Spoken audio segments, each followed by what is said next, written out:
Welcome to my story. ఓ స్త్రీ రేపురా. అలా సీత దిక్కులు పెక్కటిల్లేలా ఏడుస్తూ, మా ఆయన ఎలా చనిపోయారో తెలుసుకోకుండా ఎలా వస్తానన్నయ్యా? అసలు ఆయన చనిపోయినప్పుడు మాకు పోలీసులకు చెప్పకుండా ఎలా ఉన్నారు ఈ ఊరి జనం? చనిపోతే కనీసం మా ఆయన శవాన్నైనా మాకు పంపించాల్సిన బాధ్యత లేదా వీళ్ళకి? అని ఆగకుండా కారుతున్న కన్నీటితో కోపాన్ని కలగలిపి మాట్లాడేస్తుంది. అది మిగిలిన ఊళ్ళ సంగతి సీత. ఈ ఊళ్ళో అటువంటి పద్ధతులేమీ పాటించరు. ఇప్పుడు నువ్విలా మాట్లాడడం వింటే మనల్ని ఆ దెయ్యమేమో కానీ ఈ ఊరి జనమే ఇక్కడే పాతి పెట్టేస్తారు. అదేంటి, నా భర్త శవాన్ని చూపించమని అడిగితే చంపేస్తారా? చంపినా పర్లేదు, నేను ఆయన ఎలా చనిపోయారో తెలియకుండా ఈ ఊరు పొలిమేర దాటేది లేదు. నా ప్రాణం పోయినా పర్లేదు, కరాఖండిగా చెప్పేస్తుంది. సీత, నీకు ఈ ఊరి పెద్దల గురించి తెలియక అలా మాట్లాడుతున్నావు. నిన్ను మా ఇంటి మనిషి అనుకుంటున్నాను కాబట్టి ఇంతలా చెబుతున్నాను. వెళ్ళిపోదాం పదా అని నెమ్మదిగా అంటుండగా అప్పుడే అందరి తలుపులు నెమ్మదిగా తెరుచుకుంటున్నాయి. మీరు చేసిన సహాయానికి ఎన్నిసార్లు కృతజ్ఞతలు చెప్పినా తక్కువే. ఇక నా గురించి మీరు కష్టాలు కొని తెచ్చుకోవడం నాకు ఇష్టం లేదు. నేను మా వారు అసలు ఎలా చనిపోయారో, అసలు మా వారి శవాన్ని వీళ్ళేం చేశారో తెలుసుకోకుండా వెళ్ళను. ఇక మీరు వెళ్ళిపోండి అన్నయ్య అని ఏడుస్తూ చెబుతుంది. రాధాకృష్ణ ఎంత చెప్పినా సీత అర్థం చేసుకోపోయేసరికి, ఎందుకో నిన్ను ఇక్కడ ఒంటరిగా వదిలి వెళ్ళబుద్ధి కావట్లేదు సీత.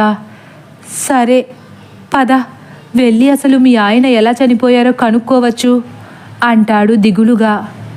చాలా థ్యాంక్స్ అన్నయ్య అని బరువెక్కిన హృదయంతో ధారలా కారుతున్న కన్నీటితో అంటుంది సీత. రాధాకృష్ణ ఎక్కడికి రమ్మంటున్నాడో తెలియకపోయినా దిక్కులేని పక్షిలా రాధాకృష్ణ వెనకే అడుగులు వేస్తుంది. రాధాకృష్ణ ఆ దండోరా వేసే వ్యక్తిని చూసి చేయి పైకి లేపి ఆగమని సైగ చేస్తాడు. అతను ఏడుస్తున్న సీత వైపే అనుమానంగా చూస్తూ సైకిల్ ఆపి, ఏంటండి కృష్ణగారు ఇలా వచ్చారు అంటాడు. మొన్న 19వ తారీఖు ఈ ఊళ్ళో లెక్కల మాస్టర్ చనిపోయారని అన్నారు కదా, ఎలా చనిపోయారో నీకేమైనా తెలుసా రత్తయ్య అంటాడు నెమ్మదిగా రాధాకృష్ణ. ఈ ఊళ్ళో చనిపోయిన వాళ్ళ గురించి మాట్లాడుకోవడం కనుక్కోవడం మంచిది కాదని మీకు కూడా తెలుసు కదా అండి. తెలుసు, కానీ అది బయట వాళ్ళ విషయంలో. ఆ మాస్టారు నాకు వరసకు బావవుతారు. ఈ అమ్మాయి మా చెల్లి రత్తయ్య, ఆయన భార్య అని ఏడుస్తున్న సీతను చూపిస్తాడు. అయ్యో, మాస్టారు గారి భార్య అమ్మ మీరు? చాలా మంచి మనిషి. ఇలా అవుతుందని అస్సలు అనుకోలేదమ్మా అంటాడు చిన్నపాటి ఏడుపుతో. అసలు ఆ రోజు ఏం జరిగిందండి? ఆయన ఎప్పుడు చనిపోయారో ఎలా చనిపోయారో మీకేమైనా తెలుసా అని దీనంగా అడుగుతుంది. అవన్నీ ఇక్కడ మాట్లాడితే ఈరోజు మర్రి చెట్టుకు వేలాడే శవం నాదే అవుతుంది బాబు. దయచేసి నేనేమి చెప్పలేను అని చెప్పాలని మనసులో ఉన్నా చెప్పలేక తలదించుకుని వెళ్ళిపోతాడు రత్తయ్య. సీత పరిస్థితి మరింత అగమ్యగోచరంగా మారిపోయింది. ఏంటన్నయ్యా, ఈ ఊరి వాళ్లకు కనీస బాధ్యత లేదా? అదే వాళ్ళ ఇంట్లో వాళ్ళు ఎవరైనా చనిపోతే ఇలానే పట్టించుకోకుండా ఉంటారా అంటుంది. వాళ్ళు మాత్రం ఏం చేస్తారు సీత, వాళ్ళ పరిస్థితిని కూడా మనం అర్థం చేసుకోవాలి కదా. అలా అంటే మరి ఇప్పుడు మా వారి గురించి ఎవరు చెబుతారు? నీకు ఆయన ఎలా చనిపోయారో తెలుసుకోవాలని ఉంది, అంతే కదా. దానికి ఒక్కటే మార్గం. ఆఖరి చూపైనా చూసుకోవాలని ఉంది. అసలు ఆయనకు ఈ ఊరు రావాలని లేదన్నయ్య, నా కర్మ కాలి వచ్చారు అని మళ్ళీ తల గట్టిగా బాదుకుంటుంది. అలా ఏడవకమ్మా, పద, ఈ ఊరి ప్రెసిడెంట్ దగ్గరకు వెళ్తేనే జరిగింది తెలుస్తుంది. కానీ నువ్వు ఇలా ఏడుస్తానంటే అస్సలు తీసుకువెళ్ళను చెబుతున్నాను అంటాడు రాధాకృష్ణ. సరే ఏడవను, మా ఆయన కడచూపైనా నాకు దక్కేలా చెయ్యన్నయ్యా అని కాళ్ళపై అమాంతం పడిపోతుంది. అయ్యో ఉండమ్మా, పైకి లెగు సీత అని సీతను బలవంతంగా పైకి లేపి, పద ముందు కళ్ళు తుడుచుకో అని ముందుకు అడుగేశాడు. వీళ్ళలా వెళుతుంటే అప్పుడప్పుడే తలుపులు తీసి వెలుగుని చూస్తున్న జనం వింతగా చూస్తున్నారు వీళ్ళ వైపు. సీత, ఈ ఊరి పెద్ద మనిషి వెంకటపతి, ఆయన తమ్ముడు పశుపతి. వెంకటపతి మంచి మనిషి అంటారు, కానీ ఆయన తమ్ముడు పశుపతి గురించి మాత్రం నలుగురు 4 రకాలుగా చెబుతుంటారు. కాబట్టి మనం వెంకటపతిని కలుద్దాం. సరే అన్నయ్య, మీరెలా అంటే అలానే, కానీ ఆయనకు ఏం జరిగిందో తెలియాలి. ఆయనను ఎవరు చంపారో నాకు తెలియాలి అంటుంది.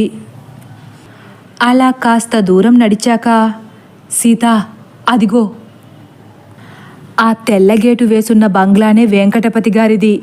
ఈ ఊళ్ళో ఆయన చెప్పిందే వేదం. ఆ ఇంటికి ఎదురుగా ఉన్నది పశుపతి మేడ.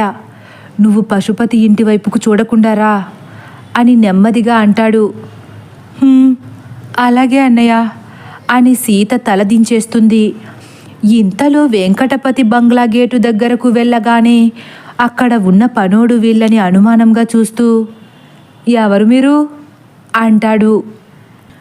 మేము వెంకటపతి గారిని కలవాలి అని నెమ్మదిగా అంటాడు రాధాకృష్ణ. ఇప్పుడు కుదరదు, కాసేపు ఆగిరండి, లేకపోతే ఇక్కడే కాసేపు ఎదురు చూడండి అని చెప్పేస్తాడు ఆ పనివాడు. సీత మళ్ళీ గట్టిగా ఏడవడం మొదలుపెట్టింది. అప్పటికే ఆగకుండా కారుతున్న కన్నీటితో కళ్ళు ఎర్రగా మారిపోయాయి. ముఖం కూడా కందిపోయింది.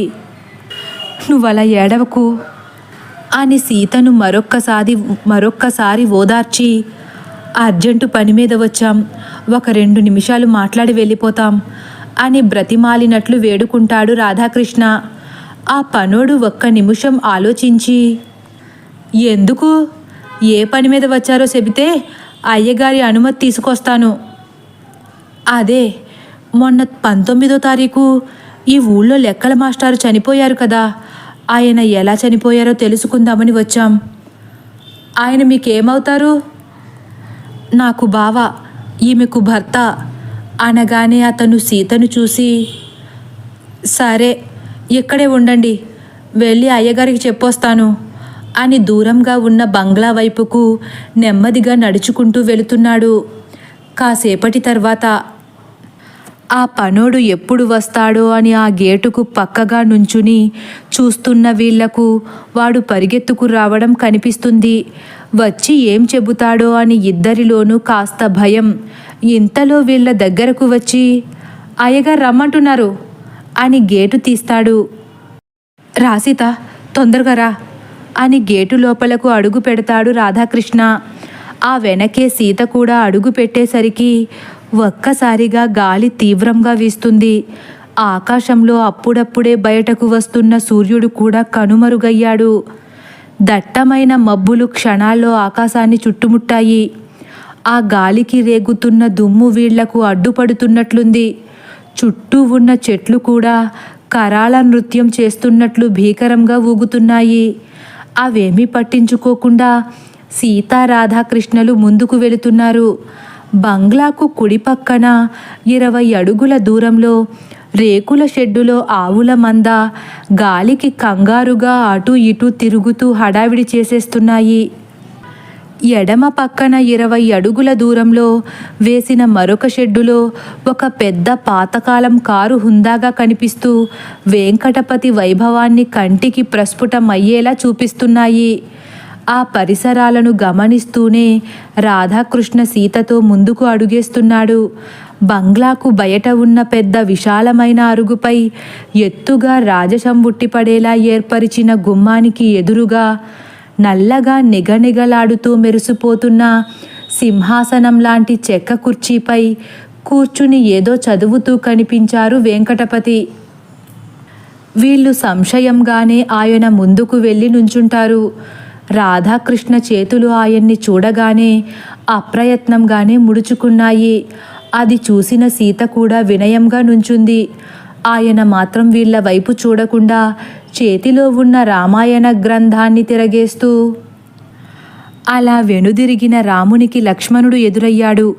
సీతను ఒంటరిగా విడచి వచ్చినందుకు లక్ష్మణుని రాముడు తప్పుబట్టారు. వదిన తనను అమంగళకరమైన పరుషవాక్కులతో నిష్ఠూరంగా మాట్లాడిన కారణంగానే విడిచి రావలసి వచ్చిందని లక్ష్మణుడు దుఃఖిస్తూ చెప్పాడు. ఇద్దరూ పర్ణశాలకు వచ్చి సీత కనపడకపోవడంతో హతాశులయ్యారు. పరమధీనులై దుఃఖిస్తూ అంతటా వెదుకసాగారు. రాముడు గొల్లుమన్నాడు. సీత కోసం విలవిలలాడిపోయాడు. సీత జాడ కోసం వెతుకుతుంటే కొన్ని లేళ్లు దక్షిణ దిక్కును సూచించగా అటువైపు గాలిస్తూ బయలుదేరారు. వారికి రక్తసిక్తమై నేలను బడి ఉన్న జటాయువు కనిపించాడు. రావణుడు సీతను ఎత్తుకుపోయిన సంగతి, తన రెక్కలు తెగ నరికిన సంగతి చెప్పి రాముని సమక్షంలో ప్రాణాలు విడిచాడు. జటాయువు రాముడు అమితంగా దుఃఖించి జటాయువుకు అగ్ని సంస్కారాలు చేశాడు. మళ్ళీ అన్నదమ్ములు సీతను వెదుగుతూ బయలుదేరారు అని ఆపి ఆ గ్రంథానికి ఒక్కసారి కళ్ళు మూసుకుని చేతులు జోడించి నమస్కారం చేసుకుని పక్కన పెట్టి వీళ్ళ వైపు చూస్తారు వెంకటపతి. వెంకటపతి రామాయణ పారాయణం పూర్తయ్యే వరకు ఇద్దరూ మౌనంగా ఉన్నారు. ఆయన తల ఎత్తి పైకి చూసిన వెంటనే, అయ్యా, మేము సామన్నగూడెం నుంచి వస్తున్నాము అంటాడు రాధాకృష్ణ. ఏం పని మీద వచ్చారు? గంభీరమైన స్వరంతో వెంకటపతి అంటుండగా, 4 రోజుల క్రితం ఈ ఊరు స్కూల్లో పనిచేసే లెక్కల మాస్టారు ఎలా చనిపోయారో తెలుసుకుందామని వచ్చామండి అంటాడు వినయంగా. తదుపరి భాగం కోసం వేచి ఉండండి. ఒకవేళ నా కథ కానీ మీకు నచ్చినట్లయితే లైక్ చేసి సబ్స్క్రైబ్ చేయడం మర్చిపోకండి. Thank you for watching.